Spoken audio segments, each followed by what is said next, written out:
औज़ुबिल्लाहिमिनश्शैतानिर्रजीम बिस्मिल्लाहिर्रहमानिर्रहीम।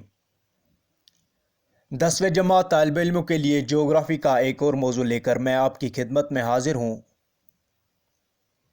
मेरा प्यार और खुलूस भरा सलाम कबूल कीजिए और मैं उम्मीद करता हूँ कि आप अल्लाह ताला के फ़ज़ल व करम से निहायत खुश व खरम होंगे। दोस्तों जी हाँ, आज जो हमारा मौजू है वो है mode of occurrence of minerals. दोस्तों आइए वीडियो की शुरुआत में कुछ अहम कंसेप्ट्स के बारे में बात करते हैं। जी हाँ दोस्तों, जो दो कंसेप्ट्स हम इस वीडियो में पहले जिक्र करने जा रहे हैं वो है concept of rock and or. दोस्तों आइए पहले जान लेते हैं रॉक किसको कहते हैं।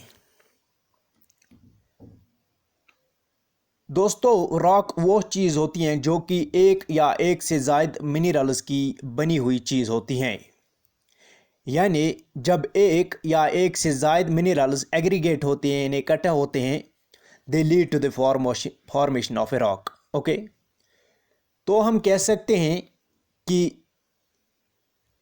एक या एक से ज़ायद मिनरल्स की बनावट वाली चीज़ को हम रॉक कहते हैं। So we can conclude and we can quote that the aggregation of one or more minerals is called the rock। दोस्तों हमें पता चला कि रॉक जो होती हैं ये मिनरल्स की बनावट होती हैं, यानी मिनरल्स की बनी हुई होती हैं। या तो एक रॉक सिर्फ एक ही मिनरल की बनी हुई होगी या एक से ज़ायद मिनरल्स की बनी हुई होगी। ओके, और जो दूसरा कंसेप्ट है वो है और। दोस्तों हमें पता चला कि जो रॉक्स होते हैं ये मिनरल्स की बनी हुई होते हैं।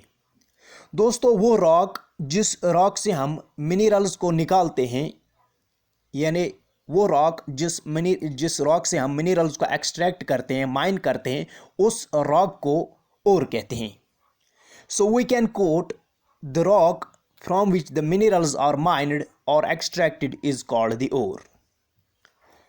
दोस्तों मिनरल निकालने की प्रोसेस को हम माइनिंग कहते हैं, यानी the process of extraction of minerals is called the mining. Okay दोस्तों, आप जानते हैं कि रॉक जो होती है ये मुख्तलिफ मिनरल्स की बनी हुई होती हैं। हमारा जो मौजू है वो है mode of occurrence of minerals, यानी मिनरल्स की सूरत में और मिनरल्स किस जगह पे ये और कहाँ कहाँ पे हमें मिलते हैं।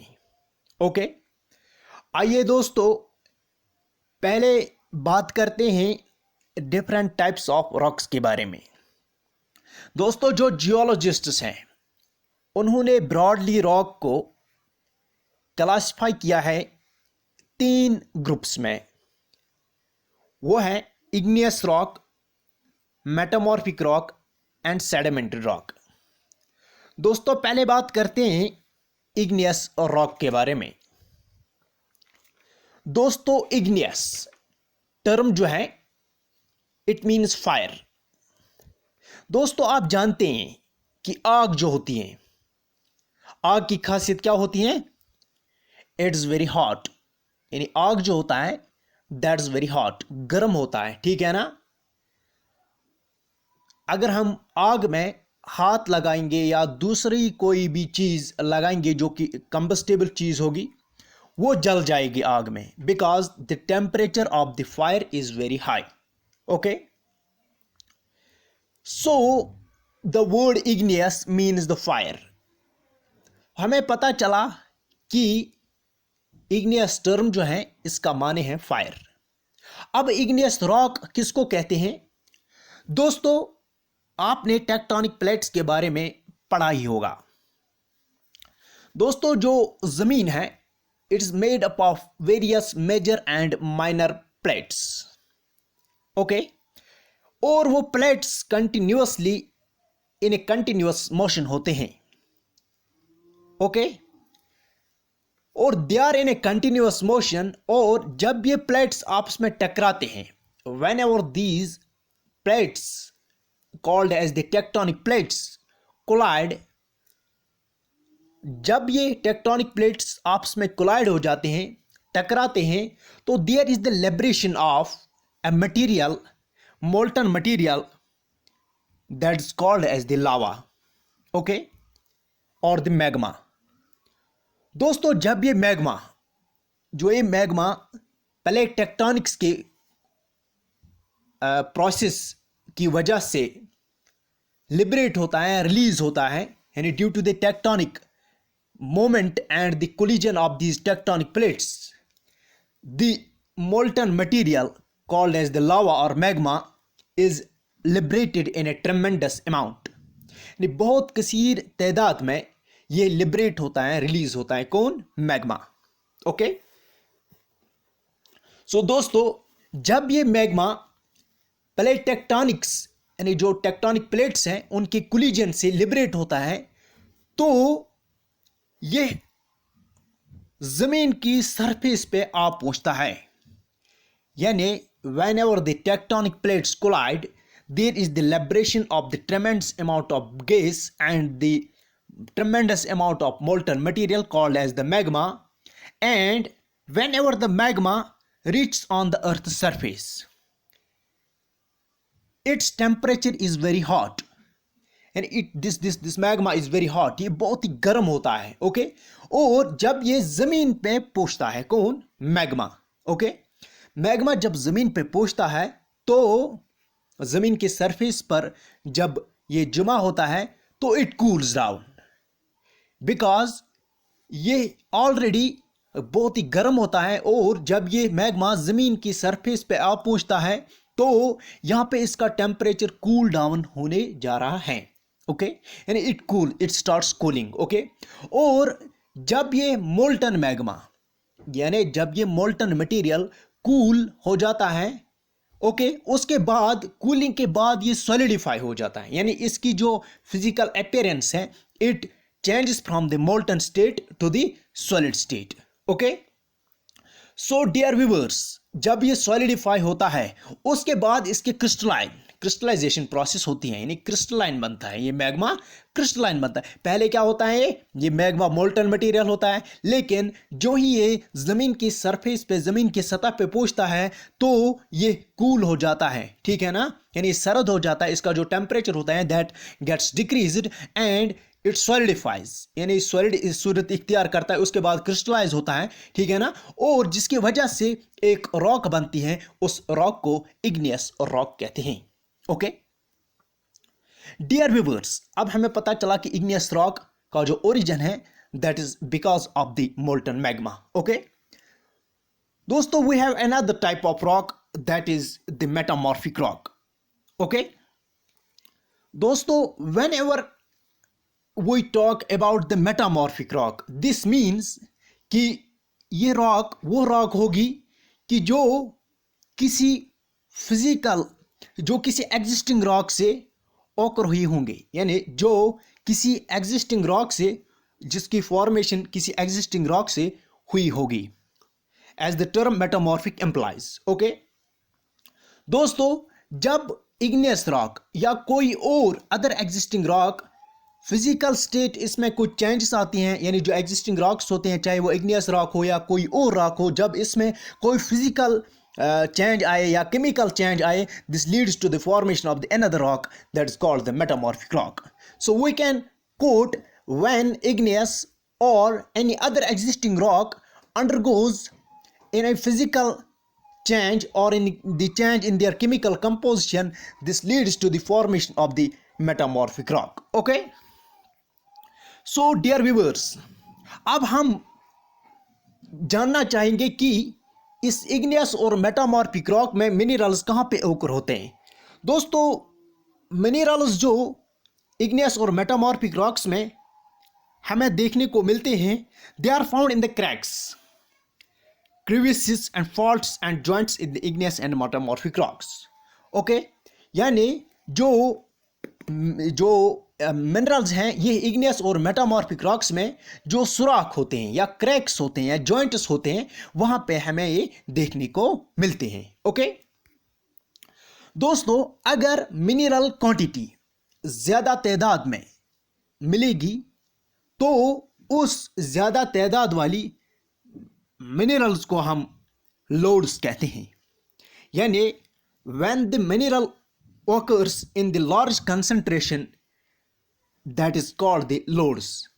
और जब मिनरल बहुत कम तादाद में हमें देखने को मिलेगी, उस कम तादाद वाली मिनरल कंटेंट को हम वीन्स कहते हैं। तो हम कह सकते हैं कि the smaller occurrence are called the veins, the smaller amount of minerals in the rocks are called the veins, while as the larger amount of minerals in the rocks are called the lodes। Okay दोस्तों, जो igneous rocks और metamorphic rocks में जो minerals पाए जाते हैं, they are mostly metallic minerals, they are mostly metallic minerals. For example we have this tin, copper, zinc, lead, etc. They are obtained from the veins and the lodes of the igneous and the metamorphic rock। Okay, now moving ahead, we have the another type of rock, that is the sedimentary rock। Okay, dear viewers, firstly we need to know what does the term sedimentary rock mean, okay, and how it is formed। Dear viewers, आपने जाना ही होगा कि जो छोटे छोटे sediments होते हैं, जो छोटे छोटे सेडिमेंट्स होते हैं, जो कि due to the flow of water or by any other geological phenomena वो इकट्ठा हो जाते हैं, यानी these little sediments, these minor sediments, they combine, they aggregate, and their aggregation leads to the formation of the rock that is called the sedimentary rock। So we can say that sedimentary rocks or the combination of sediments।